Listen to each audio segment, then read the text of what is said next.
Thank you for listening to this Podcast One production, available on Apple Podcasts and Podcast One. Today's episode is brought to you by Pluto TV. Pluto TV is the leading free streaming television service. You can watch over 100 TV channels and thousands of movies on demand, all for free. No credit card needed, no sign up. Pluto TV is the easy and completely legal way to watch your favorite TV shows and hit movies. What are you waiting for? Never pay for TV again. Download Pluto TV for free on all of your favorite devices today.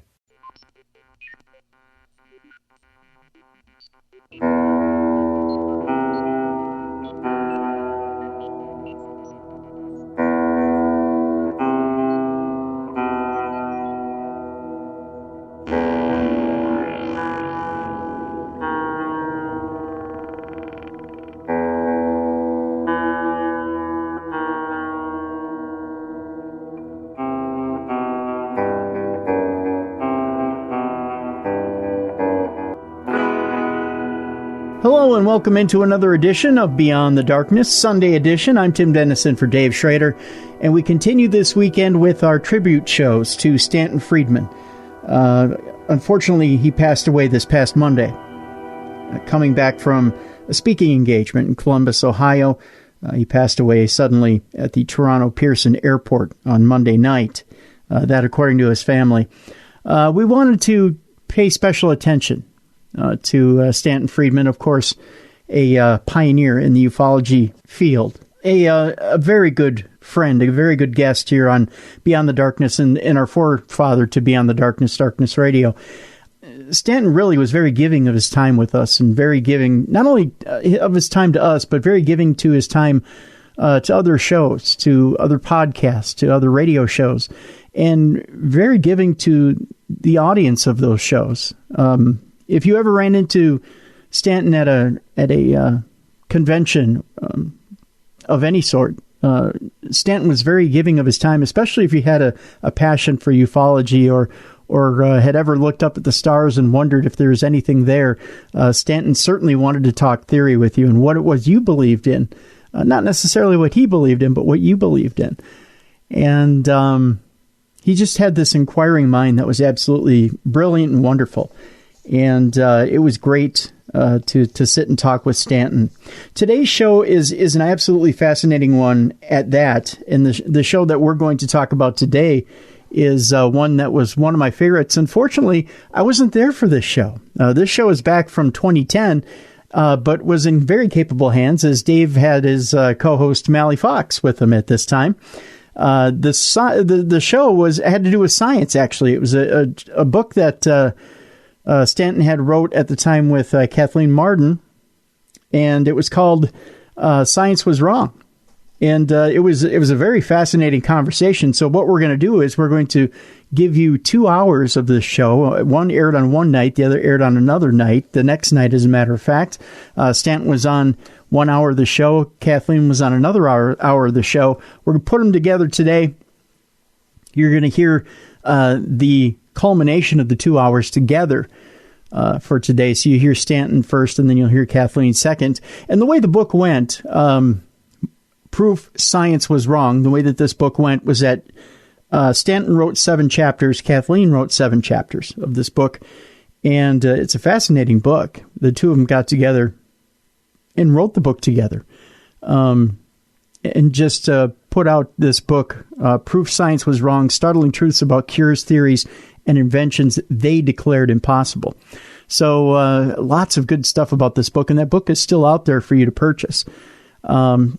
So without further ado, let's get to it, and let's hear the voice of Stanton Friedman first, telling us about this fascinating book, along with Dave Schrader and Mally Fox. It's all coming up right now on Sunday's edition of Beyond the Darkness. Good evening and welcome. It's Tuesday night. You're listening to the best in paranormal talk radio. This is Darkness Radio. I'm your host, Dave Schrader. Along with me, Mally Fox. Good evening, Mally. Good evening. Now, we got a great show lined up tonight. Mm-hmm. You weren't here when we did the first interview with our next guest and talked to him about Roswell and about UFOs, and amazing guy, very interesting. And he's got a new book out that he's co-written with Kathleen Marden. And this evening we're going to speak with him. Science Was Wrong. is the name of the book. So I always love when people can challenge science and show us what's going on in the real world, all these crazy twists that we think we know, and we only find out we only thought we knew what we know. Something along those lines. Stanton Friedman joins us this evening. He was employed for 14 years as a nuclear physicist by major industrial companies working in highly advanced classified nuclear programs. He's the author of Flying Saucers in Science, and he's the co-author of Captured. Friedman has appeared on hundreds of radio and TV programs, including 4 times on Larry King Live, and now for his second appearance on Darkness Radio. Please welcome back to the show, Mr. Stanton Friedman. Good evening, sir. Good evening indeed. Thank you very much for joining us. I'm in beautiful Fredericton, New Brunswick, Canada. Now, I've got to get up to Canada more. I've been up there twice, and I feel so cheated because both of them were directly over the border. I don't think I was over the Canada border more than about 200 feet, and that's about my... Was it to say you were in Canada? No, I went to Victoria, Canada, to some haunted hotel. Okay. But literally, you got off the ferry, and there was the hotel, and then I went to Sarnia, Canada, to Ontario, yeah, to do some a paranormal convention with Robbie Thomas last year, and it's like you drive over from Detroit, you drive over the bridge, and the hotel was on the other side of the bridge. So both times I made it about 150 yards into Canada, and maybe that's by purpose. They were afraid to have me there. But it's great to have you back on the show. I mean, certainly you've got some amazing insights. In this book, I just got it in from the publisher, Science Was Wrong, Startling Truths About Cures, Theories, and Inventions They Declared Impossible. And there's a lot of strange topics that go on in here. And now, we talked to you in the past, and of course, UFOs is what everybody always associates you with, and especially the work with Roswell and doing that. You've got such an impressive resume here too. As I just look through the about the author sheet that they've given to me, if I just read this alone, I'd be out of a show already this evening, Mel. You've done so much. What got you involved in this book, and how did you start stumbling upon these different secrets and facts that science was so off base from what we know of it? Well, as a nuclear physicist who's had wide interest, I did a weekly science commentary for the local CBC radio station way back in the 80s. So I read all kinds of stuff. And working on UFOs as long and hard as I have, I found often that the real stumbling blocks were the fact that highly educated, very respectable people had often said very stupid things that stood in the way of, with regard to UFOs, not only the overall picture, there is no evidence, they'd say, not having referred to any of the many large-scale scientific studies that they should have before they opened their mouth. But they also, it was aggravating. There's a whole tone about what they were saying. Don't bother me with the facts, my mind's made up. Mm-hmm.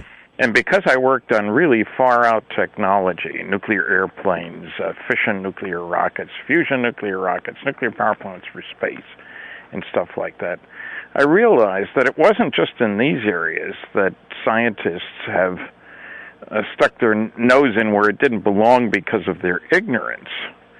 I mean, everybody's entitled to an opinion, it says here, but if you're going to pose as a professional, that opinion requires knowledge, requires some ethics. How dare you say there is no evidence if you haven't looked for it, that kind of thing. And Kathleen and I had worked together on Captured, of course, and that came out in 2007. She's Betty Hill's niece. She did most of the work. She had most of the information, but I had met Betty and Barney and so forth. And I was the heavy. I took on the nasty, noisy negativists about the case. I don't mind playing the hitman, Sure. But, and after I did Flying Saucers in Science, which has a whole chapter on you can get here from there and looking at the technology things, we were talking about, maybe we should get into other areas here. Kathy has very strong interest in medical stuff. The book has 14 chapters, and she wrote 7, and I wrote 7. Rather than, both of us working together, we don't live close to each other, so that's a little more difficult than, let's go down the street and we'll go over this chapter. Right. Well, send a PDF file and wait a while, kind of thing. So we found that our interests matched up nicely, and there are important lessons here. there are whole books. I've got one around here someplace about the stupid things said by smart people. But that isn't the point of this book. The point is that we need to look at the situations in which there are consequences. In other words, if progress is delayed, a lot of people might die. The story of Ignaz Semmelweis, one of my favorite characters in truth, not fiction, a medical doctor who was an expert gynecologist, we'd call him today, or obstetrician. Anyway, he was working in a big hospital in Vienna way back in 1840 or so, and was smart enough to recognize that, son of a gun, how come the women who were being delivered at this huge lying-in hospital by midwives, only 2% of them developed childbed fever, which was almost invariably fatal. No antibiotics back then, of course. And when you looked at the other side of the hospital, where the women were being delivered by residents and doctors, it was 20%.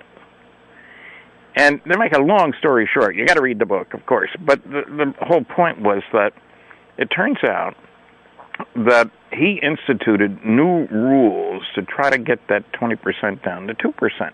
Mainly, these guys were doing autopsies upstairs before coming downstairs to examine pregnant women and to deliver. Oh. And there was a little kicker here. There was no rule to wash your hands. They'd wipe their hands on their bloody aprons. The mark of a good doctor was how bloody his apron was. And so they were spreading, I'll call them bacteria, germs, bad stuff. Sure. From the dead ones to the live ones. And he instituted strong measures and published some papers and stuff. And the big thing was washing hands with a strong soap. And, changing the linens more than once a month. What? And he had to write a big paper on that? Well, he wrote several papers, Right. And for his troubles, he wound up being kicked out of the hospital, forced out of the hospital by the director because he was, this wasn't the way we did things here. We know what we're doing. How dare you challenge authority on this matter? He wasn't that old when this happened. And so he was forced out of the hospital. And it was years before they returned to doing things right. The germ theory finally got accepted, Pester and Jenner and other people. But the thing was, his evidence was good, his papers were good, he had the data, and don't bother me with the facts, my mind's made up.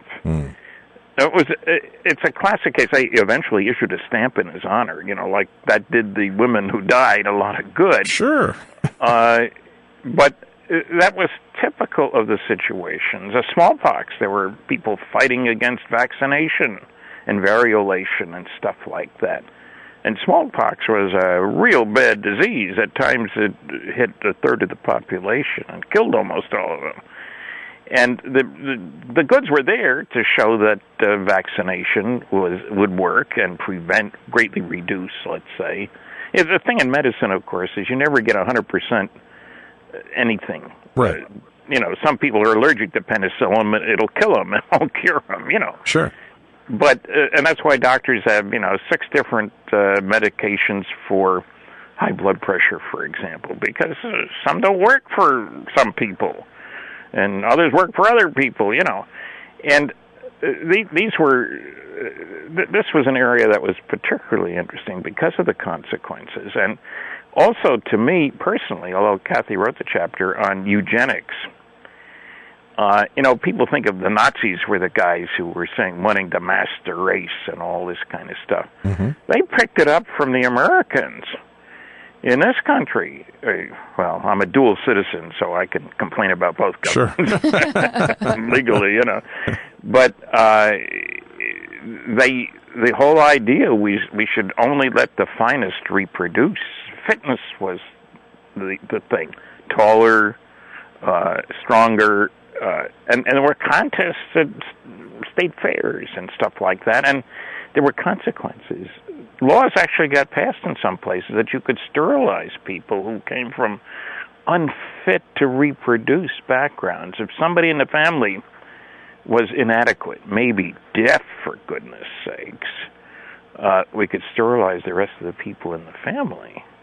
Wow. I mean, it's a very sad tale, but it's a cautionary tale because it was applied. The money was supplied by the Rockefellers and the Harrimans and other rich groups, and the Nazis picked right up on that eugenics movement.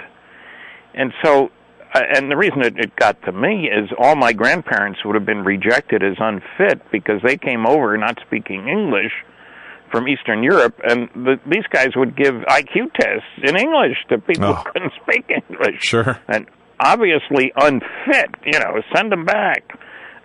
Things like that are distressing. Now, on my side of the fence, I got a kick out of the aviation stuff, and I quote people like Dr. Simon Newcomb, who was the top American astronomer of the 19th century. As a matter of fact, he was such a prominent man that his funeral in 1909 was attended by the President of the United States. Wow. And he made a strong statement in 1903, October, and the date's significant, that all the data indicates man will never fly in a powered vehicle. It's a much longer, more complicated statement. That was less than 2 months before the Wright brothers' first flight. Now, he was a competent astronomer. He didn't know anything about flight, aircraft. Right. The Wright brothers were bicycle mechanics, but they had built their own wind tunnel. They ran all kinds of calculations and measurements to try to get the two together. I mean, what good's a calculation if it doesn't match what you measure, And the thing is that his attitude kept many people from investing in aviation. As a matter of fact, the Wright brothers got turned down twice when they applied for a grant. And they finally did get a grant, and I get a kick out of the fact that there was a kicker in the contract. They would get a bonus if the plane went faster than 40 miles an hour, honest. And it went 47, so they got a $5,000 bonus, which in 1908 or so was a lot of money. Sure is. But that was just the beginning of some of the stupidity about flight.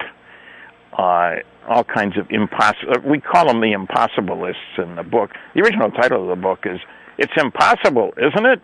Well, but the publisher changed it to "Science Was Wrong," and publishers have the right to change the title. Right.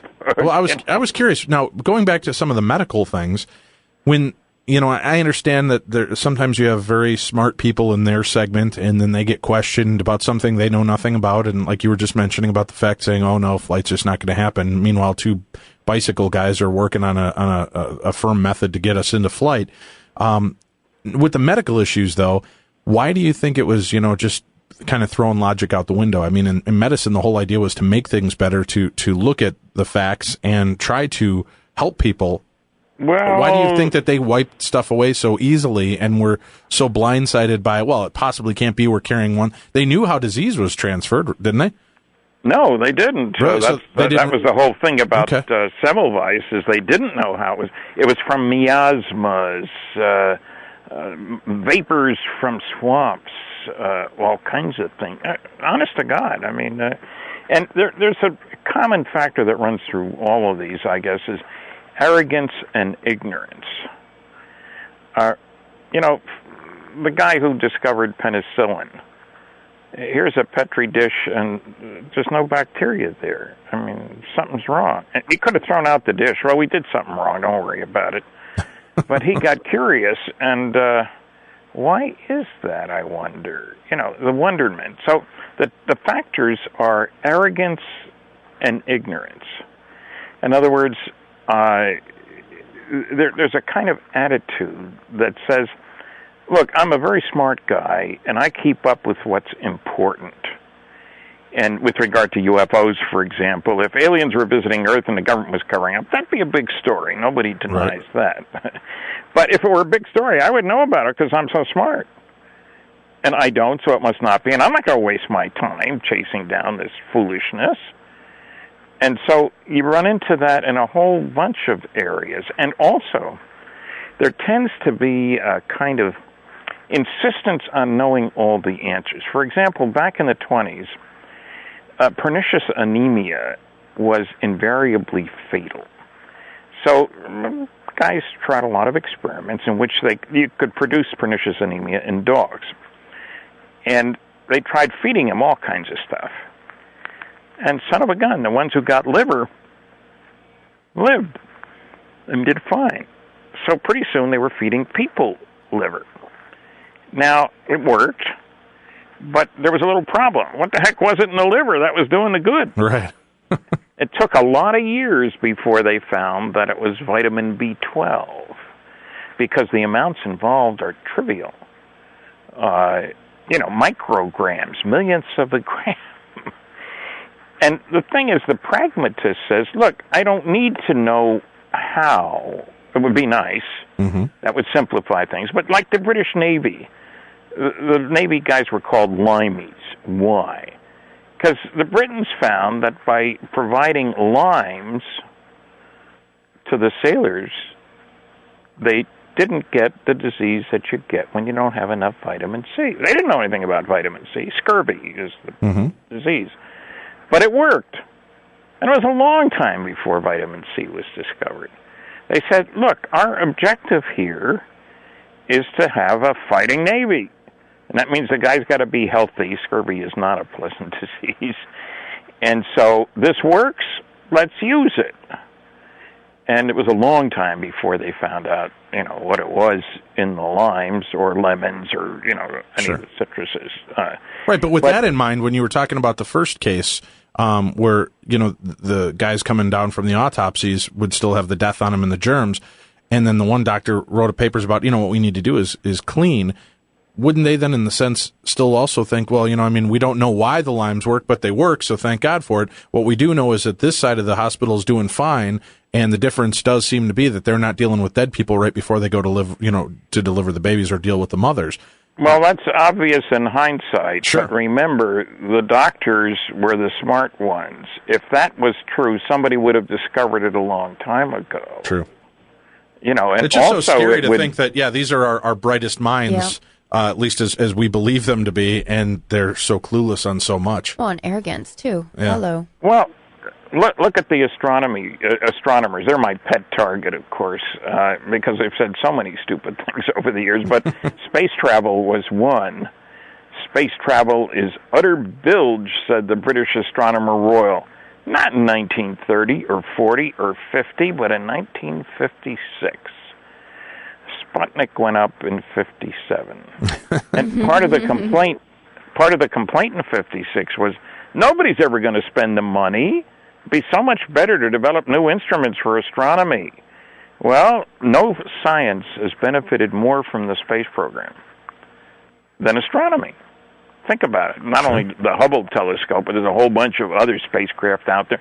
They're totally revising our picture of the universe. And, smart people and all that stuff, we don't often get taught, you know what? We were all wrong about the surface of Mars, about the surface of Venus, about the temperature on Venus, that there was never any water on the moon. There's a whole bunch of these things where astronomers were totally wrong. Why? Because they didn't have any data, but it just seemed reasonable to them. And you run into this in the, some people will get mad, but I'll call it as I see it, the SETI program, SETI, right. Search for Extraterrestrial Intelligence. We've all been brainwashed. This is the great search of our time. We keep listening with our wonderful radio telescopes, and pretty soon we'll pick up a signal from another civilization somewhere else, and it will be the most exciting discovery you can imagine. And we can even calculate how many civilizations there are out there, how many planets on which there are civilizations capable of sending electromagnetic signals to us using the Drake equation. That's a funny equation. Some guys come up with 10,000 civilizations in our galaxy. Others come up with 1 billion. Mm-hmm. What kind of an equation is that?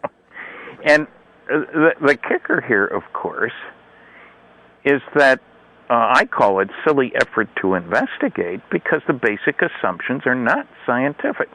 They assume that aliens are sending signals to us, not just broadcasting in all directions, but sending signals to us here using technology appropriate to our listening equipment. Now, we've only known about radio for a little over 100 years, right, roughly. And I hate to say this on a radio program, but we don't know that much about it. And yet, if we've only had it 100 years, let's say, and there are civilizations out there that are a little older than ours.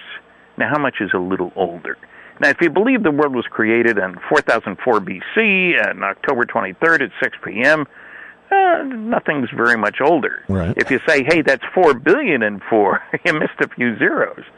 Then you say, well, wait a minute. We couldn't be the last, the most advanced, the first to really get out there and learn about the universe. What if somebody else is maybe a little bit ahead of us? 100 years? 1,000? Million? That's still nothing out of 4 billion, is it? Right. If they're 100 years ahead of us, they're going to be using something different, and 1,000 for sure. I mean, lasers are only 50 years old. And look what we use them for all over the place. You can even knock down rockets with them, besides repairing your retina and running the internet and doing all kinds of stuff that would have seemed ludicrous. If I told you that I could have a device on my desk that can hold 300 gigabytes of data, and you say, hey, that's a small one, Stan. Right. But 60 years ago, you said, you're crazy. But that's assuming if they're going in the same kind of linear time frame we are in inventing. But if so many of these stars and planetary systems that they think may sustain life are so far away, is it too? And again, I'm not in any way here trying to seem like I'm hyper intelligent. But if we're beaming our deal out there trying to listen in on radio frequencies from them, wouldn't our radio frequencies take forever to get out there, take 100 years, 200 years, 1,000 years for them to be able to pick it up in their way? And maybe we'd be just picking up now on things that they transmitted 100 years ago, 200, 300, 400 years ago. There's no question about that. And sure. So that's what makes it important that it's a lifetime job for a radio astronomer. Mm-hmm. We'll keep listening, and we'll have better receivers, and we'll keep listening. And there is no UFO evidence, they will tell you. Dr. Seth Shostak has said that. Joe Tarter has said that. You never see them refer to the large-scale scientific studies that I talk about. And people say, well, why not? Well, there's a simple reason. If aliens are coming here, who the heck needs SETI? Think about it. Maybe you need to learn sign language. We have to take a quick break, and then we'll come back and talk more with our guest, Stanton Friedman. The new book is called Science Was Wrong, Startling Truths About Cures, Theories, and Inventions They Declared Impossible. Stanton T. Friedman and Kathleen Marden are the authors. If you'd like more information, you can also check out Stanton's website, stantonfriedman.com. That's STANTONFRIEDMAN.com. We have that link up on our website. You can go to darknessradio.com, click on the upcoming shows link. You'll find information about our guests, about the book, and on ways to get in touch with them and see more about them from their websites. We're going to be right back. Stay tuned. You've got more of the best in Paranormal Talk Radio coming up right after this. 60 seconds. That's exactly how long this commercial lasts. You want to know what else you can do in about a minute? You can get an offer for your car with TrueCar. That's right. In the amount of time it takes to floss your teeth, pet your dog, or do a few sit-ups, or just listen to my dreamy, creamy, dulcet tones, you can also get a true cash offer. But best of all, you can do it from your smartphone or your home. You just go to TrueCar, simply enter your license plate number, and watch how your car's details pop up. Just answer a few questions, and you'll get an accurate true cash offer from a local TrueCar certified dealer. It's that easy. After that, you can bring in your car, and they'll check it out with you together. You can ask questions and get all the answers you need so there's no surprises. Then, just simply leave with your check or trade in your car for a new ride. So when you're ready to experience a better way to sell or trade in your car, check out TrueCar today.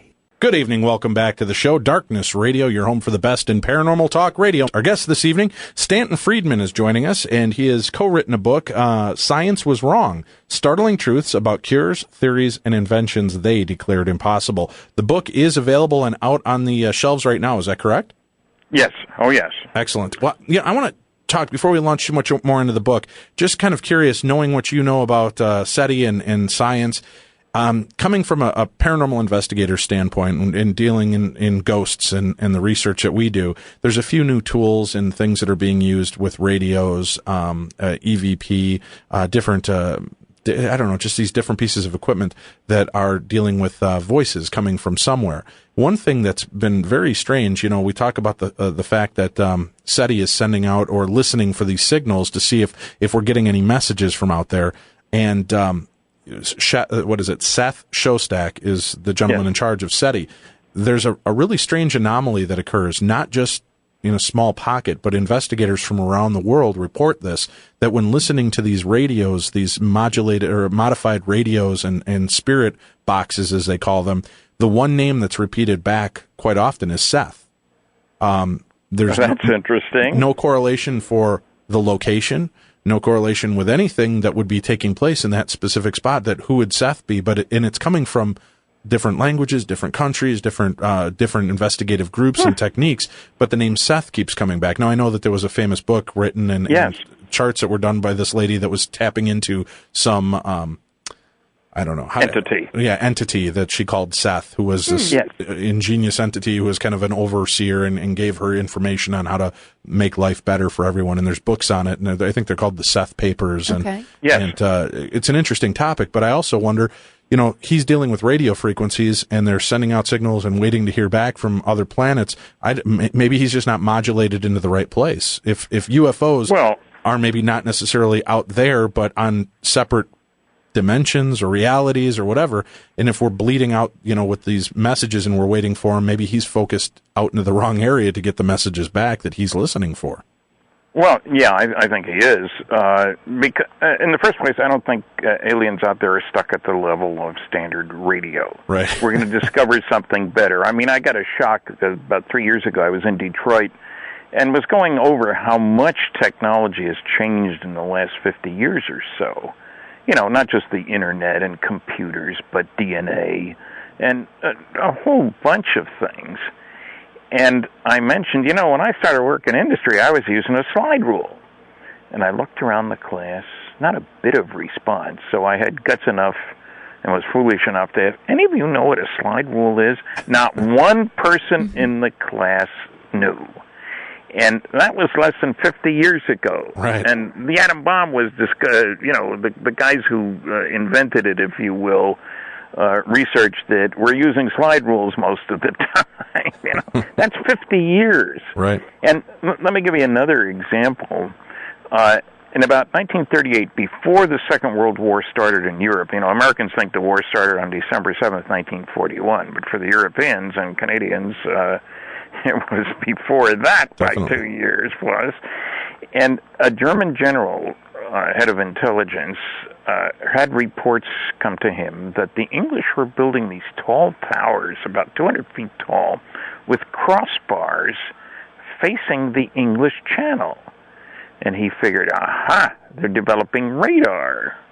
I mean, everybody knew that we were sort of heading toward a war and that airplanes might play a role and stuff. And so he sent, would you believe, a Zeppelin to fly slowly along the English Channel. Not over England now. We don't want to violate their airspace. Right. And with all kinds of listening equipment, and they flew a long ways, and they didn't pick up one signal. Something's wrong here. We know what frequency they've got to use, they said. And they did it again. This time they wound up flying over England, and it was quite an international incident, just blown off course by the wind. Where have I heard that excuse before? But anyway, it turns out that the Brits did have radar, and they were listening to, this thing flying by and all the other stuff going on. They differed by a factor of 10 in the frequency they had selected for their radar.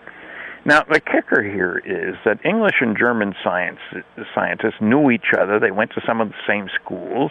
They published in the same journals. And we still, the Germans who were smart, couldn't predict the right frequency to listen to from a neighbor, just down the street. Mm-hmm. And we're going to know what aliens, about whom we know nothing, are using for communication? And also, there's this strange reasoning that says, and there have been a couple of events. I just wrote an article for the Mutual UFO Network Symposium in late July about Stephen Hawking, SETI, and science. And one of the underlying assumptions is that if they were coming here, we'd hear from them first. And of course, Columbus sent smoke signals to the Indians before he headed west, didn't he? I mean, that's ridiculous. Right.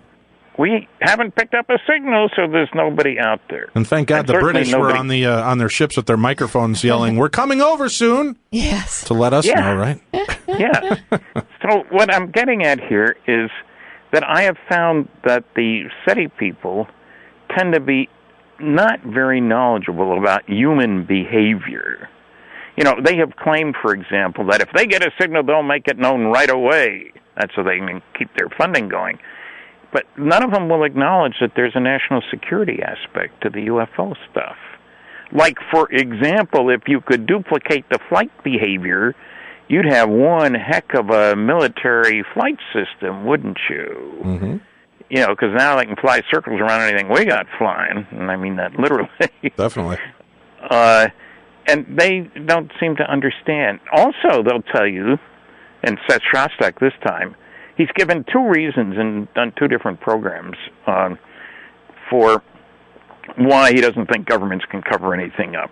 One is how fouled up FEMA was about Katrina, the hurricane, and the other was the U.S. Post Office. Now, the fact that it may or may not work well, and frankly the U.S. works better than the Canadian, and I know about both of them. Right. But it can't keep secrets. How about the Lockheed stealth aircraft development? Mm-hmm. $10 billion and over 10 years and totally in secret. You know, the Post Office and FEMA may be interesting agencies, but how about the CIA, the DIA, the NRO, the NSA, which means never says anything, or more popularly, no such agency, you know. I mean, you know, it's ludicrous to bring in these other things which have nothing to do with whether secrets can be kept. So I try to figure out, are these guys living in the real world? And people can't imagine why aliens would come here. And Seth has asked, why now? It must be all this science fiction stuff.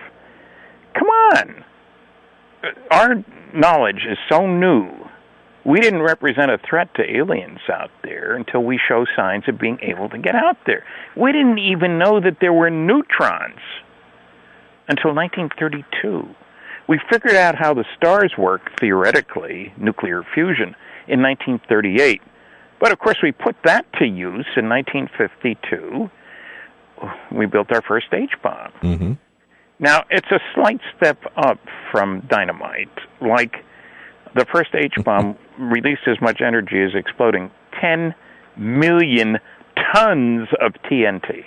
10 million tons. Now, during World War II, a big bomb, for an airplane, and it took a big B-29 to carry it, was a 10-ton blockbuster. And our first H-bomb, which had a fireball 3 miles wide, which would have been very impressive to anybody looking down from above. It's impressive to me. I don't know. Definitely. 3 mile wide fireball, 10 million tons of TNT equivalent. That's only 14 years after the theory. And I've worked on fusion, that's nuclear fusion, and I'll guarantee you that every advanced civilization is going to try to figure out how its star is producing its energy, since it obviously isn't burning gas or oil or even BP oil, you know. Well, what I'm saying is that it's very recent, and yet, from an alien viewpoint, suddenly, here are these idiot Earthlings, and I say that because we're a primitive society. Our major activity is tribal warfare. Why do I say that? Well, because in World War II, we destroyed 1,700 cities and we killed 50 million people. And we're still going at it. Mm-hmm. If that isn't tribal warfare, what is it? Why aren't we feeding our starving kids? 30,000 die needlessly every single day of preventable disease or starvation. And yet, on this planet, we will spend $1 trillion plus this year on things military. So if you were an alien, wouldn't you worry about these guys? You're going to wait until they land on your doorstep and drop a bomb on you? Exactly. I don't think so.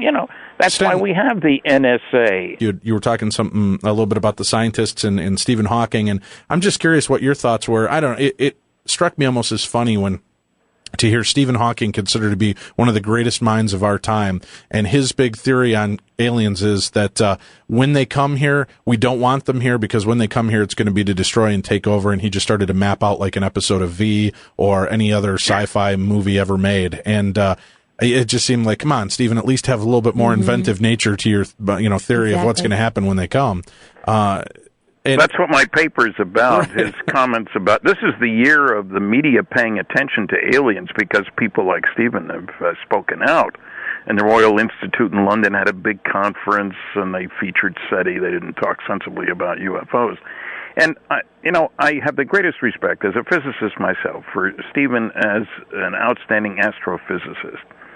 But when you start talking about comparing us to the natives and the New World, and the aliens to Columbus coming as a marauder. Now, I don't know whether Columbus was a marauder or not. Maybe so. But the kicker is we are not like the natives. We do have weapons of mass destruction. We do have intercontinental ballistic missiles. We have sent men off the planet. We've got monitoring systems from the sky, from the ground, radar, and spy satellites and all this stuff. We are not in the same kind of primitive society, and the natives represented no threat to the people in Europe. Their canoes wouldn't get that far, frankly. Right. But we do represent a threat because at the rate of change of our knowledge of the universe and our discoveries of things like nuclear fusion, and I want to emphasize, 10 million times as much energy per particle. We're not stuck here forever. We have given every indication we're willing to pay lots of money to destroy.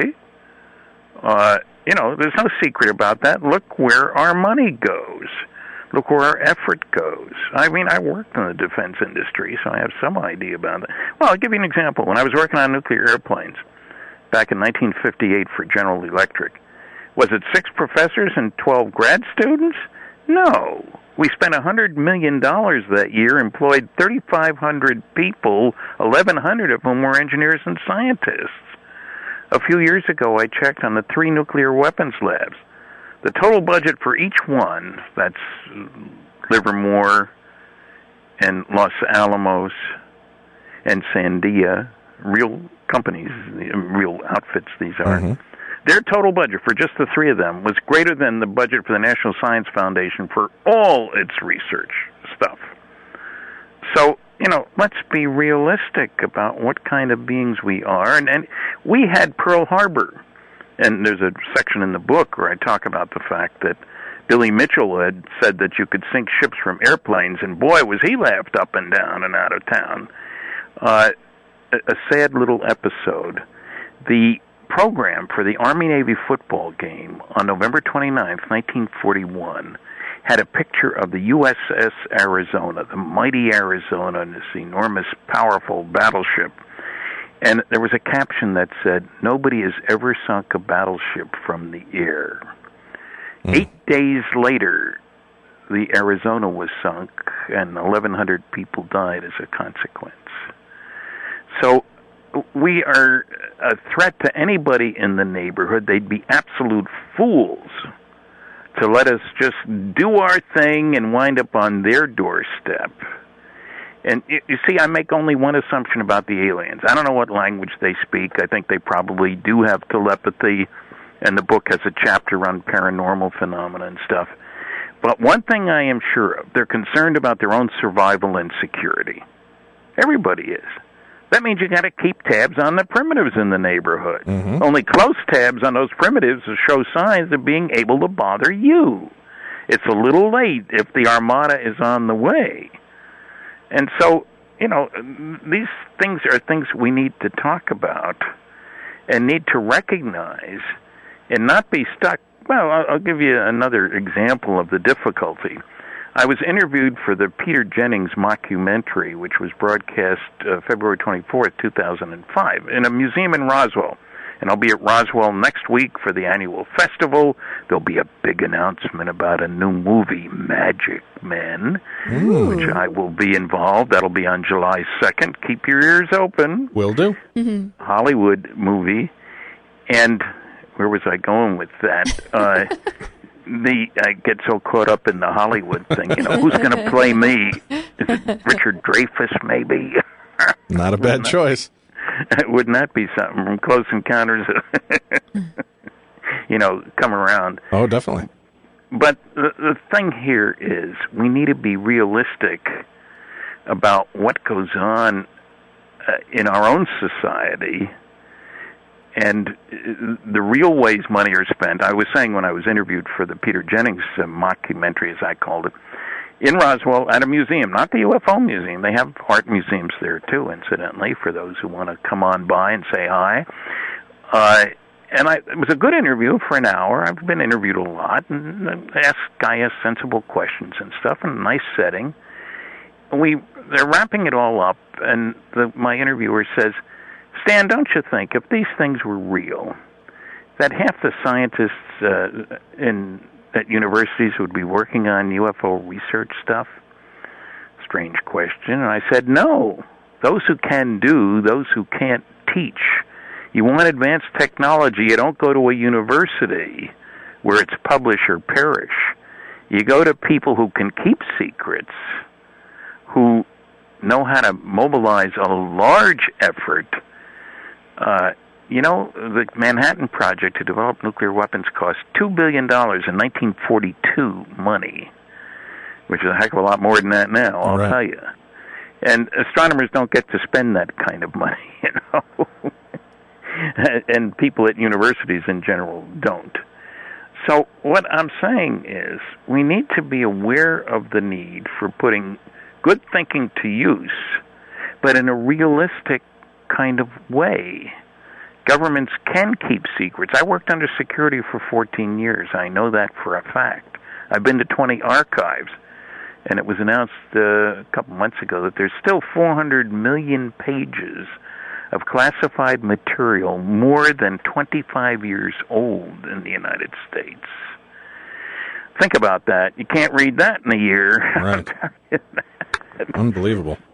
Well, it is unbelievable, partly because the academics just don't understand that there's a lot going on out there.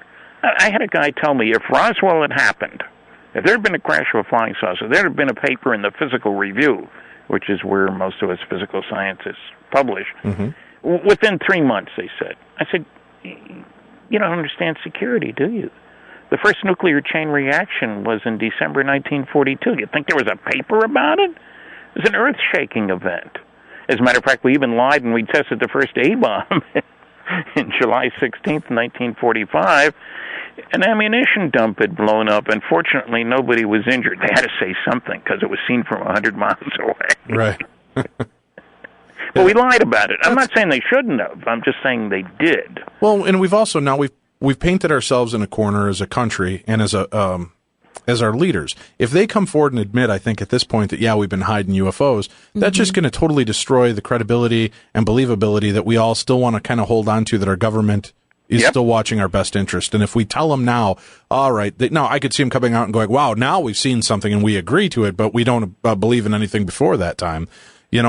I just think we're in that corner that we're never going to get ourselves out of because of the credibility factor. And not only just from us, but once we start really kind of questioning it and it becomes more than just the fringe element crying conspiracy, I think then that's when the United States is going to start to fall even faster than we're doing now.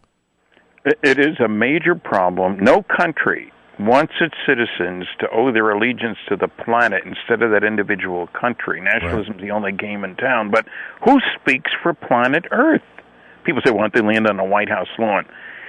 I'm sure it comes as a surprise to you that the President of the United States doesn't speak for 6.3 or 4 or 5 billion Earthlings. Right. He has trouble speaking for 300 million Americans. Right, but it's the ego of our own people that think that we would be the one that they want to come talk to. Yeah, and we'll hold an election. That's the democratic thing to do. That's right. Hey, wait a minute. China's got 1.3 billion and India 1 billion. No, we're not going to hold an election. Well, Stanton, it's been a pleasure having you on. I'm sorry. I'd love to have you come back, and soon, maybe after you make your official announcement, you can come back on the show here in a couple of weeks and let us know about this big Hollywood deal that's going to go on. Would you do that?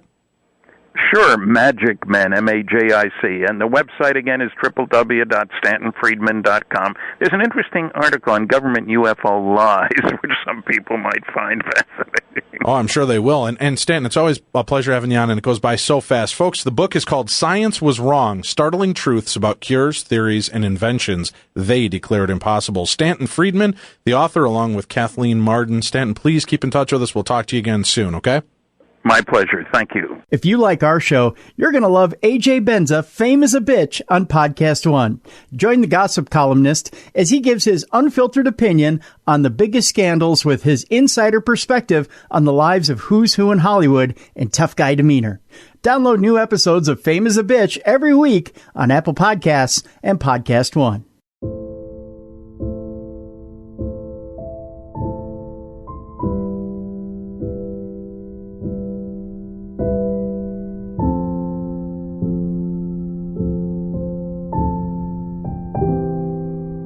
Beyond the darkness.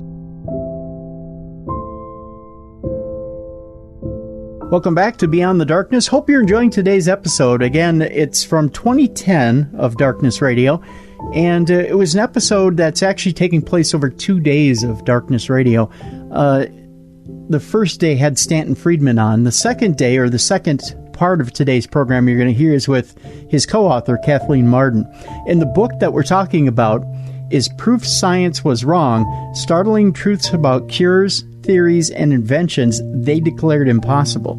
Now, Kathleen will come up here in the second part of the program and talk about the 7 chapters that she wrote in the book. And, of course, Stanton wrote the first 7 chapters of the book. And, again, fascinating reading.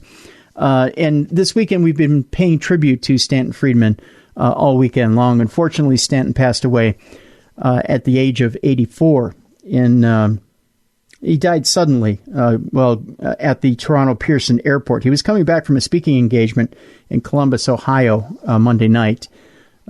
Again, just tragic that he has passed away. Stanton did live a very full 84 years and was very passionate about his work in the ufology field. Again, he was credited with bringing the 1947 Roswell incident to light and putting it back into the mainstream conversation. That was probably his most famous achievement in the ufology field, although Stanton put a lot of things in front of us and put a lot of things on our plate and brought a lot of things to our attention. This book, Proof Science Was Wrong, the startling truth about cures, theories, and inventions They Declared Impossible, was one of them. And it has some fascinating information about it, and definitely one of the things that you'll want to check out. One of the things that, one of the legacies that he put in front of us that was absolutely stunningly fascinating, and you'll definitely want to pick up the book and take a look at it. Another note that I want to throw out there: Mally Fox was the co-host for this show, and in this time, and this was one of those times where there was a layoff at the station that I was at the time. So Mally filled in very nicely, as a matter of fact, while I was gone. And I want to mention Mally real quick. Mally does have her Paranormal Girl line going right now of clothing for the ladies out there that are in the paranormal field. And she's got some really great designs out there. So I do want to throw a quick pitch out there for her. And be sure to check out her Paranormal Girl line of clothing for the ladies out there. Go to paranormalgirl.com. Check that out. Also, Mally, myself, and Dave will all be in the same spot, just one time only this year, at Michigan Paracon at the end of August. You can go get your tickets right now for that by going to darknessevents.com, clicking on the banner, and getting your tickets. You can see all 3 of us in the same location, which is really cool. I always look forward to that. I always look forward to the 3 of us being together in one spot, at least that time of year. So be sure to do that while you have your chance there. So without further ado, let's get into the second part of today's program with Kathleen Marden, talking about Proof Science Was Wrong, Startling Truths About Cures, Theories, and Inventions They Declared Impossible. Here's the second part of that program right now in our tribute to Stanton Friedman, dead at the age of 84. Good evening, and you're listening to the best in paranormal talk radio. This is Darkness Radio. Along with me on the journey, we have Miss Mally Fox. Good evening, Mally. Hello. I'm your host, Dave Schrader. Thank you very much for joining us. And, Mally, last night we got to talk to Stanton Friedman on the show. Interesting guy. And talking about the new book, Science Was Wrong, Startling Truths About Cures, Theories, and Inventions They Declared Impossible. And he co-wrote it. He co-wrote the book with Kathleen Marden. And this evening we're going to be speaking with Kathleen on the show. And Kathleen's very interesting. She wrote 7 of the chapters. Stanton wrote the other 7 chapters. Okay. And we're going to talk to her about the chapter she worked on this evening. And then we're going to have Kathleen back tomorrow night. Really? We are. She is. She also co-authored a book with Stanton Friedman about Betty and Barney Hill. Okay. And, probably the most famous UFO abduction case in history. See, no, I've never heard of them. Really? Yeah, well, you know me, though. I'm just now learning about UFO stuff. Yeah, so we've got, we're going to talk to Kathleen, and she's actually the niece of Betty and Barney Hill. Oh, okay. And she's had the opportunity to actually hear these tapes and hear what happened and how it affected their lives. So we're going to talk with Kathleen about that. Let's get to the show tonight, though. This is pretty exciting stuff. I'm very excited to have her join us this evening. Again, our guest is Kathleen Marden, and she was trained as a social scientist and educator. For 10 years, she served as the International Director of Field Investigator Training for the Mutual UFO Network. She's a co-author of Captured. Marden has appeared in many television documentaries and radio programs and lectured throughout the United States. She has a new book that is co-authored by Stanton Friedman, and the name of the book, Science Was Wrong, Startling Truths About Cures, Theories, and Inventions They Declared Impossible. Kathleen, welcome to the show. Thank you, and thank you for having me. Well, it is our pleasure. We had a great chance to talk with Stanton, who we've had on the show in the past, and wanted to just kind of go around on this, because I know that he wrote 7 of the chapters. Is that right? You wrote the other 7 chapters?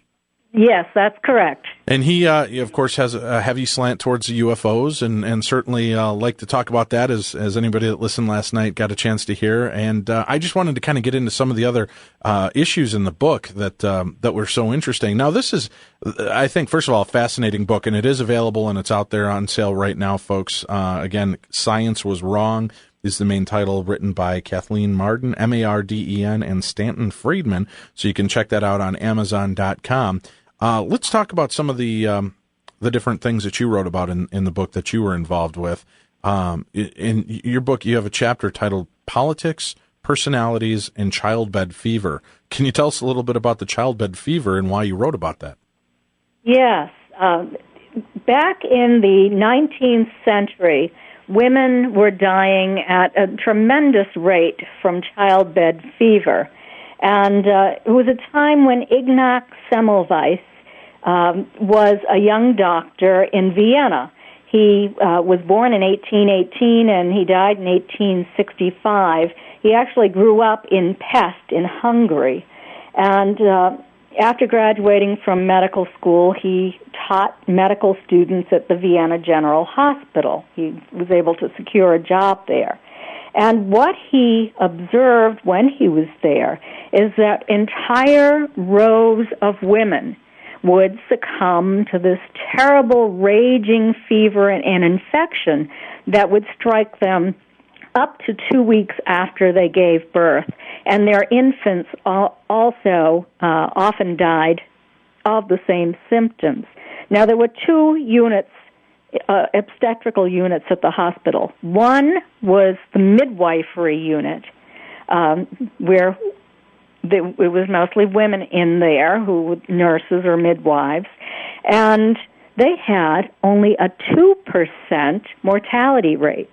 But then there was the obstetrical unit, and this was where the male medical students worked, and their rate was at 20%. And oftentimes, at different times of the year, the mortality rate would climb above 20% in the unit where the men worked. Well, Dr. Semmelweis was really trying to figure out what was causing that. There were all sorts of theories going around in those days, that it was miasmas caused by putrid smells in the atmosphere, or that women were just so frightened by the prospect of giving childbirth that they developed this terrible infection and died. There was another theory, milk metastasis theory, that the milk from the mammary glands sort of reversed direction, went down into the uterus, and when they dissected these women, they thought that the pus that they saw was actually clotted milk. So there were all of these, theories that sound very, very strange to us today, but they believed in back then. It was quite by accident that Dr. Semmelweis found out what was causing this. Every morning he would lead his students to the mortuary for instruction on dissection of the deceased postpartum patients that had died the day before. And by accident, one of his colleagues pricked his finger on a scalpel when he was dissecting one of these women. And he developed all of the symptoms of childbed fever and died. Now that clued Dr. Semmelweis that something was wrong. And he realized that none of his students washed their hands. They went from the room where they dissected these women, they wiped their hands on their dirty aprons, and then they went into the obstetrical unit and did internal examinations on whole rows of women, never washing their hands. So Dr. Semmelweis introduced a simple solution, hand washing. And he used chlorinated lime solution and a nail brush, and he told each student that before they entered that division, they had to wash their hands. And he kept a careful record, and the mortality rates dropped dramatically with the hand-washing procedure. But his supervisor was convinced that it was one of those other causes that I just talked about and had nothing to do with hand-washing. After all, a doctor's hands were meant to heal. How could they possibly be killing the women on that ward? Now, Kathleen, tell me again, what year is this taking place? Okay, this is taking place in about the 1840s. Okay. All right. Okay. So again, they're, and I know Stanton kind of touched a little bit on the story last night. They're just, at this point, not capturing the idea that germs are passed by touching things, sneezing in your hand, coughing, and germs like that. It's almost like magic to them how these things occur, or these diseases are being spread. That is correct. It's before Louis Pasteur, before the discovery of bacteria. And so there were all sorts of theories floating around. Dr. Semmelweis, for his discovery and for what he introduced, was actually fired from his job. And during his entire career, although he did very good work as a scientist, testing his hypothesis in laboratories, keeping very good records, was never recognized. In fact, he was debunked throughout Europe. He was called a charlatan, and he was sort of forced to go back to Hungary to work in a hospital there, where he also introduced the hand-washing procedure. It wasn't well received at first, but it finally was. But during his entire lifetime, it was a tremendous struggle, and his discovery was not recognized until years after his death. The happy story at the end is that he was finally recognized, and that Austria now has a stamp with his photograph on it, with his picture on it. The medical school in Hungary is named after him. So he was correct, but he had this horrible struggle and the sense of shame brought upon him during his entire career. That's unbelievable. And yeah, you would think that would have just been a common sense type thing. You know, I guess that's easy to say with 21st century understanding and knowledge. But again, just the fact that, wow, this person's dead and I've got their blood on my hands and they died of some unknown disease. you'd think it would just be like, yeah, let's get this off of us anyway, but that they would just wipe them off on the aprons and move on to the next body is unbelievable. Yes. Now, let me ask you this. You with the work that you guys did on the book, why do you think that it's so difficult to advance new sound scientific ideas and discoveries? I know that we work in the paranormal field and investigate ghosts and claims of ghosts and the paranormal that way. And even though there are some things that have very sound background and we understand this, and, even to the idea of, okay, we're picking up EVP, electronic voice phenomenon, it seems to be heard in this spectrum, in this frequency, and we're trying to tune in, like radios and equipment to try to pinpoint those frequencies to see if we can better the communication. And it makes sense scientifically, but yet the field of science stands back and goes, you're nuts. This is a waste of time, and it's like fringe thinkers and engineers and scientists that are starting to work on this. Why do you think it's so hard to advance new scientific ideas and discoveries like that? Well, I think, first of all, scientific methodology is naturally conservative, and in a sense that's good, but it's extremely difficult for scientists, in a sense, to admit that their life's work was wrong. Our scientific theory is based upon Western materialism. Mm-hmm. And when you think of, for example, ghost hunting or psi phenomena or even UFOs, those sorts of things don't fit into those Western materialistic paradigms. Right. And I think that creates an obstacle in itself. Because for a scientist, unless they're a theoretical physicist talking about quantum theory, for the average Western scientist, this is beyond what is acceptable, what is conceivable within that scientific model. Well, talking about a conspiracy theory kind of background, Kathleen, do you think that, a lot of people believe that the cure for cancer already exists, the cure for the common cold exists, but there's more money in the medical field to not fix these problems, so that's why we turn a blind eye to those or we keep it suppressed. Do you believe that there's any realism to that, or is it just a crazy fringe that believe that? I don't know. I haven't seen evidence one way or the other on that. Maybe I'll research that for my next book. But I don't like to guess, and I base what I say upon the evidence that I find. Well, I just asked that with the thought, like we were talking, with this fact that it's all based on Western materialism. That's what I was wondering is, do you think the money has a big play in it? Why we're not so, we'd much rather come up with a new pill to fix the symptom than actually fix the problem. Well, yeah, I think that certainly there is a financial aspect to it. There's also a political aspect to some of this, such as UFOs. There would be a lot of political opposition to the disclosure that UFOs are real. And so, that wouldn't be acceptable.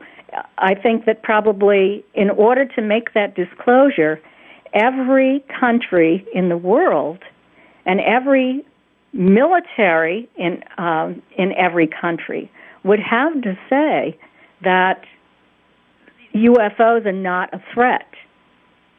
And I think it's extremely difficult because we know that they are so much more advanced than we are.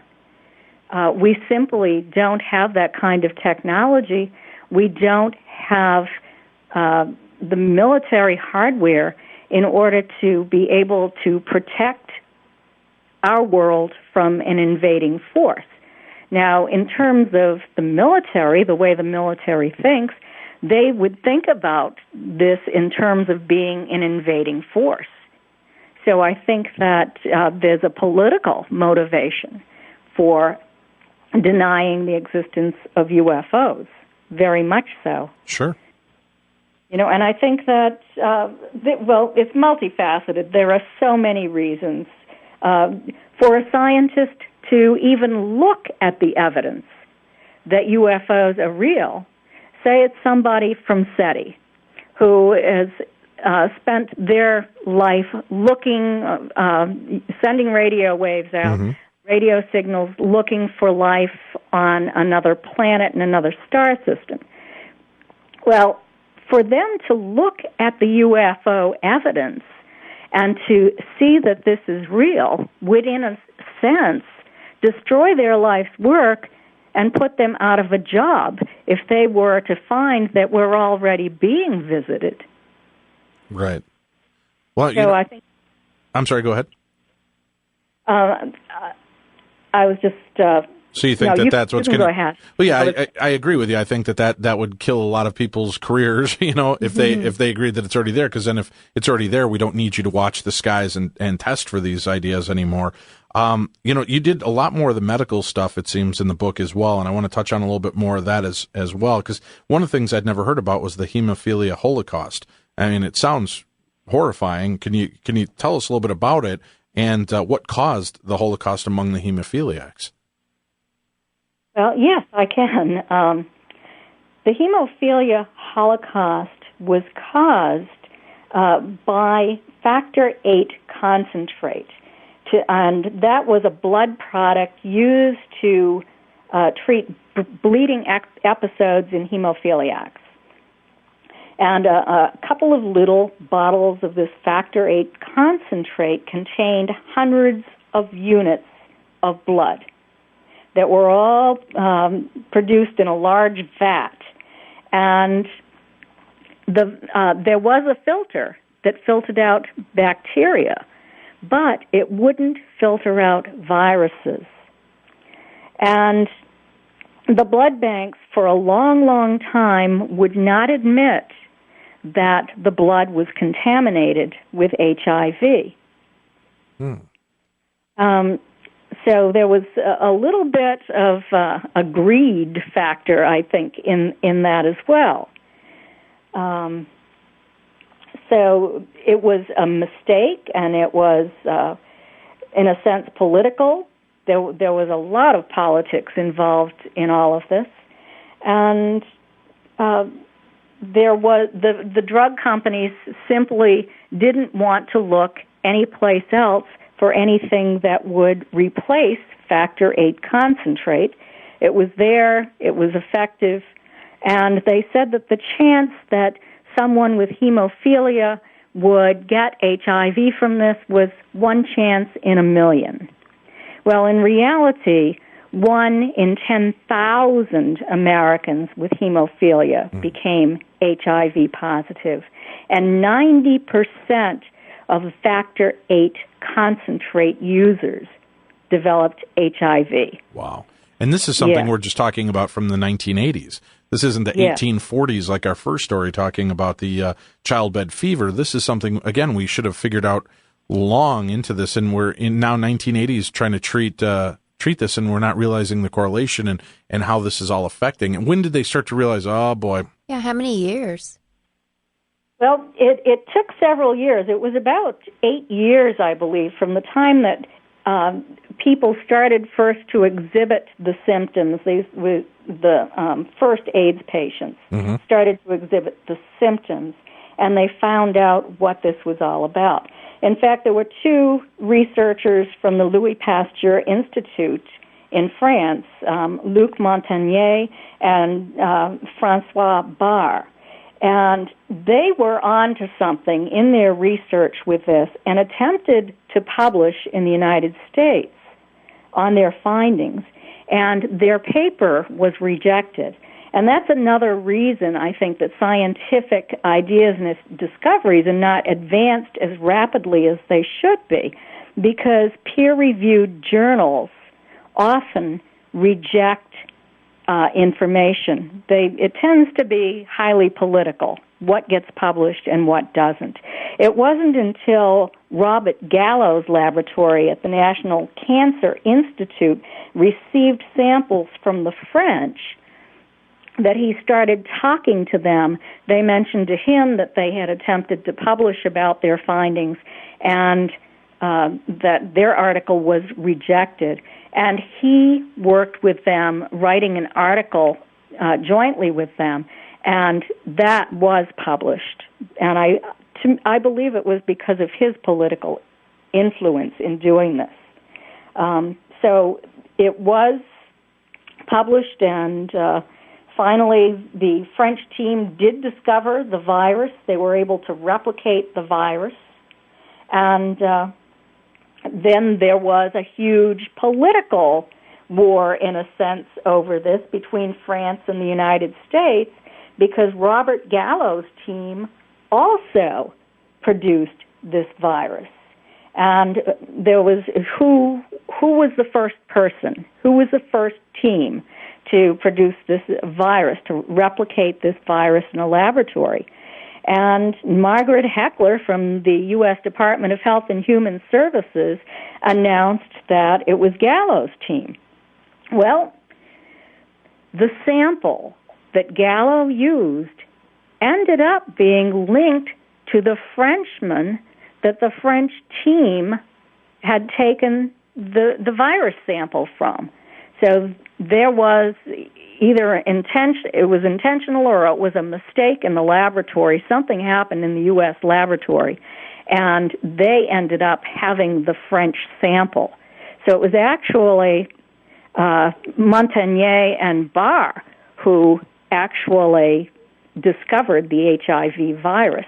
And in the end, in 2008, they were awarded the Nobel Prize in Medicine for discovering the cause of AIDS. Unbelievable. Do you think it's kind of frightening that even in the 80s and 90s, we were still so far behind in medical understanding that something that tragic could take place? That did you say 1 in every 10,000 people were getting the AIDS virus from this?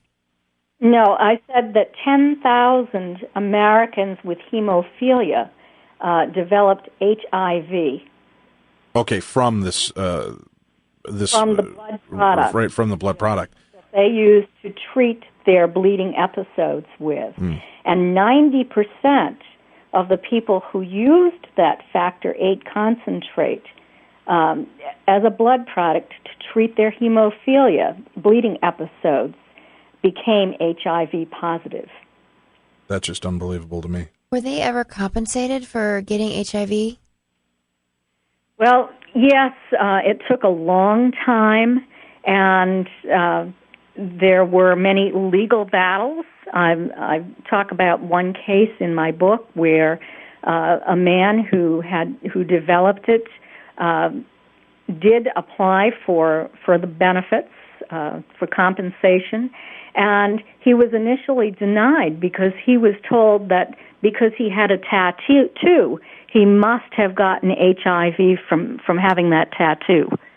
There was so much denial. Mm-hmm. Wasn't actor Paul Michael Glaser, wasn't his wife Elizabeth Glaser one of the people that was afflicted with this? I thought she was. Yeah, I thought she had the hemophilia, and I thought that's how she ended up getting the issues with AIDS, and passed it on to their son as well. Usually, it is possible for a woman to have hemophilia, but I'm not aware of any women who ever have. It's generally carried on the female side to their sons. Okay.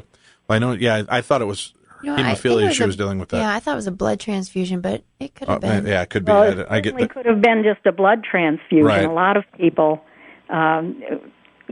contracted AIDS through drug transfusions. Well, now let's talk about the eugenics movement in America. For our listeners that aren't familiar, can you explain the eugenics movement? And then you seem very passionate about that in the book, and I'd like to know a little bit more about this from your point of view. Yes. The eugenics movement in America was an outgrowth of social Darwinism, and it was carried by Sir Francis Galton, who was Charles Darwin's cousin. The idea was carried to the United States. And Harry Laughlin in the United States sort of latched on to this idea. But Sir Francis Galton just was attempting to promote the idea that we should do the best we can to improve ourselves and our stock, you might say. Mm-hmm. Harry Laughlin put a negative spin on this, and he felt that what we should do is selectively breed human beings, just as we do farm animals and just as we do in producing better plants from seeds.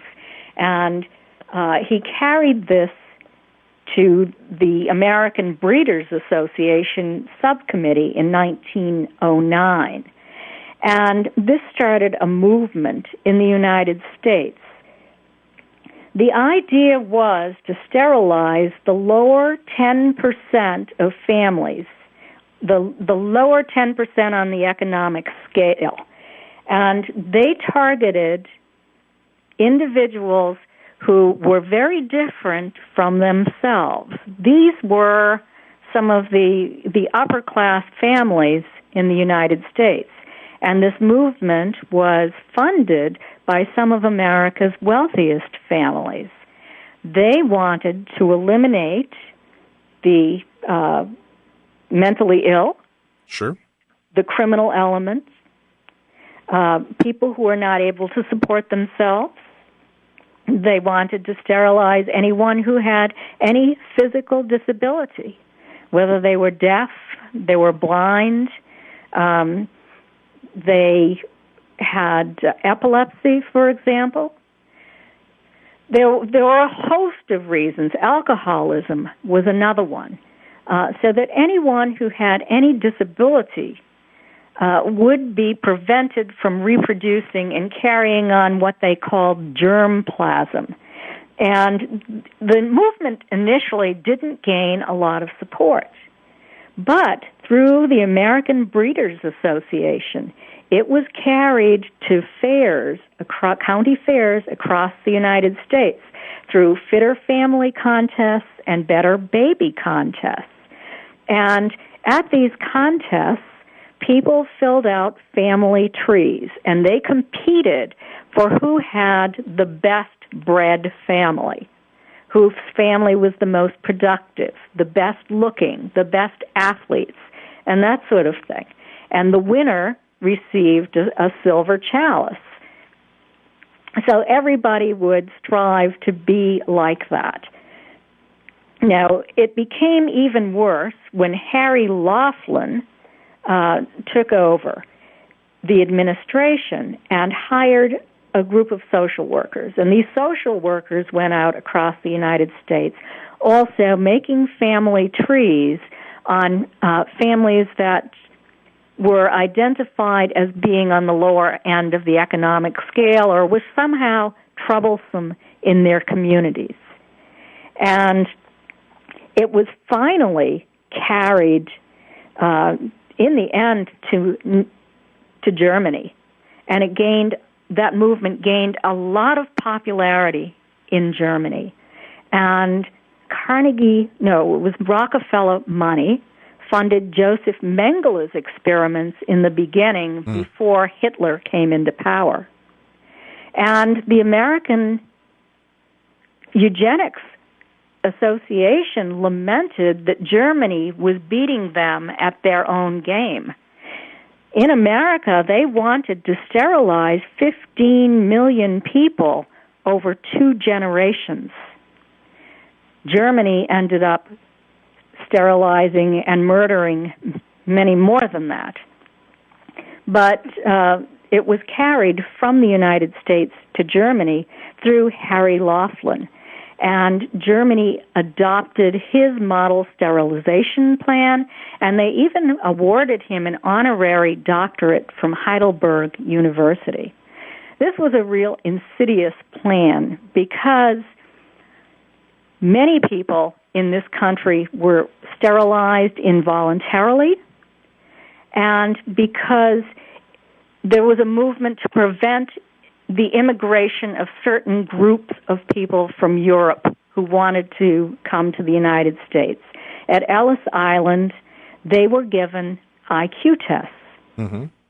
Although they didn't speak English or didn't speak English well, the IQ tests were administered in English. Right, that's what Stanton mentioned last night. Yeah, so here they are giving it, and if you didn't answer correctly, they thought you were a goof, and you were ones that got sterilized and separated out. And I don't know if he mentioned it or not, but the questions might ask, what is the location of the 5 top colleges in the United States?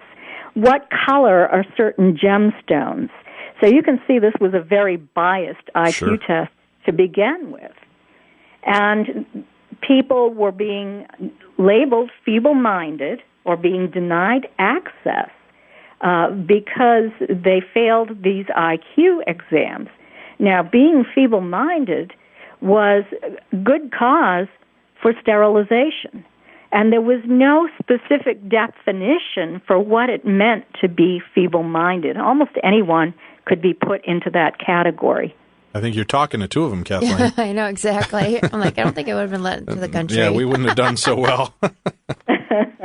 Our guest this evening is Kathleen Marden, and she is the co-author of a book, Science Was Wrong. And this is about startling truths about cures, theories, and inventions they declared impossible, co-written with Stanton Friedman. You can get more information from Kathleen and about Kathleen and her books by visiting her website, Kathleen-Marden.com. That's M-A-R-D-E-N, and Kathleen, Kathleen-Marden-Marden.com. Now, you also have, is it a blog page or KathleenMarden.GooglePages.com? Is that another site for you? That was my old site. Oh, okay. Right. So if you type that in, you'll just come up with my new site. Excellent. Well, check it out, folks. I want to cover some of the UFO stuff that you cover in this book as well. And I'm curious now, with what you know, if you took your aunt and uncle out of the equation, Kathleen, do you believe that we are being visited by aliens? Yes, I believe that there is evidence in support of the idea that some people have been abducted. I'm not saying that everyone who thinks they have been or everyone who claims that they've been abducted has been. But I do believe that at least some people have been abducted. Now, out of the many claims, I mean, there seems to be more and more popping up, and I'm sure working for MUFON as you did as a field investigator and training field investigators, and then the background that you had with Betty and Barney, how many stories do you hear of these abductions? And out of the 1,000 stories you actually hear, how many do you believe to be a real case scenario? A small percentage. I have interviewed many people who think they have been abducted. And many of these people seem quite clearly to fit into the category of individuals who are having hypnagogic or hypnopompic hallucinations with sleep paralysis. They have never observed a UFO or had a close encounter with a UFO. They have no conscious recollection of ever seeing an alien. They have no physical evidence that anything has happened to them, but they have had this bedroom experience where they've been sleeping and they thought that they might have been abducted. They thought that there might have been a light in their room. They awoke and saw maybe an image at the foot of their bed, but this is pretty consistent with people who are actually having hypnagogic or hypnopompic hallucinations. But there are other people, and let me tell you, there are a full 30% of suspected abductees who recall the entire experience without hypnosis. So they don't fit nicely into the sleep anomaly or fantasy-prone personality group. And 40% of all abductees actually have had a close encounter with the craft, and a percentage of that have actually observed the non-human entities on board the craft before the abduction began. And often when there is an abduction, maybe the first time it's from their car, or maybe they were camping or fishing out in the woods when they were abducted. But after that, other abductions might happen from their homes and from their bedrooms. But what I have found is it's generally preceded by this first incident where they are actually out in the environment. Now, some of these people have even been missing and actively being sought after. They are gone, and there's no other explanation that we've been able to come up with, particularly when there's physical evidence and there are witnesses to this as well. The stories are unbelievable and amazing. And again, we're going to talk more in depth tomorrow night with our guest, Kathleen Marden. The true story of the world's first documented alien abduction, Captured is the name of the book, The Betty and Barney Hill UFO Experience, that she co-wrote with Stanton Friedman. I wanted to give people a little taste of that and some of the stories that you've gathered, but I'd like to talk a little bit more about this book as well. Section 5 of your book that's out right now, entitled Science Was Wrong, Section 5 of the book has 3 chapters under the heading Frontiers of Science. We've got about 6 minutes left in tonight's show. What are some of the exciting new sciences that you see? Well, I've talked in this book about psi phenomena, about the university studies that have been going on for over 100 years, and the evidence that some psi phenomena are real. There have been independent replication of controlled experiments performed thousands of times by researchers around the world. And there has been statistical evidence in support of psi phenomena from this. So it does appear to be a reality. And I'm talking about controlled experiments where there is no human face-to-face interaction going on. And you'll read in my book about the Ganzfeld telepathy experiments that took place between 1974 and 1997. There were actually 2,549 Ganzfeld sessions held around the world. And these were tightly controlled experiments. Initially, these telepathy experiments were criticized by skeptics, some of the top skeptics in the field of psychology. And the psychologists invited them into their laboratory to help them to develop more stringent standards so that there wouldn't be a human factor there. We wouldn't have these variables that might skew the results. So these are very, very tightly controlled experiments, and they do indicate that telepathy is real. Unbelievable.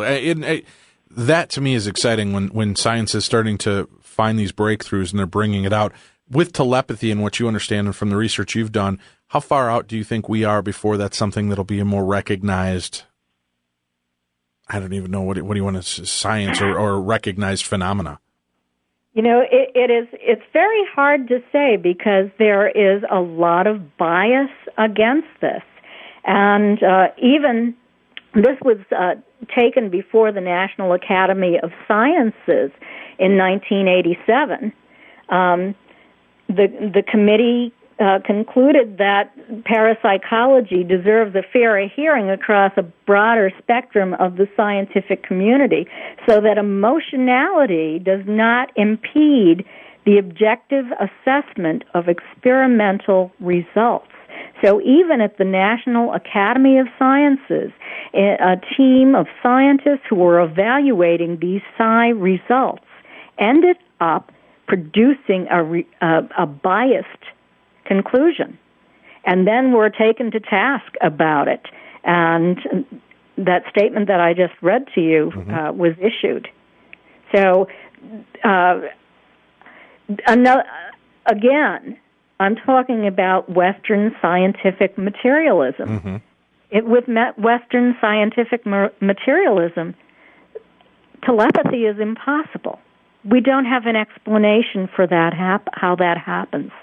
You know, and I find it so funny, too, Kathleen, Kathleen, it's going to take a paradigm shift. Right.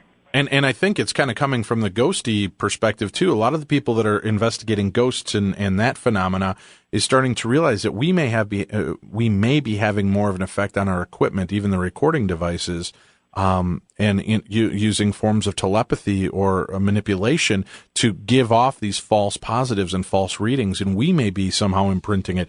And a lot more seem to be of that mind than believing that there's actual ghosts that are influencing our equipment. Yes, and that you've probably heard of Occam's razor. Right.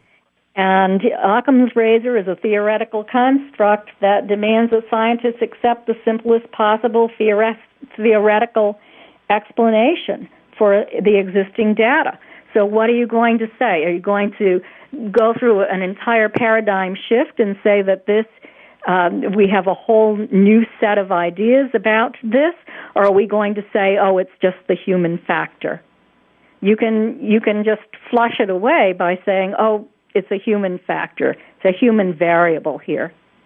And then you don't have to take a serious look at what's going on. You don't have to change your scientific theories. We've got about a minute left here. I know this is a power-pack question, but can you kind of sum up why you feel this book is so important? I think this book, Science Was Wrong, is so important because it gives the general public some insight in how science works and the obstructions to scientific progress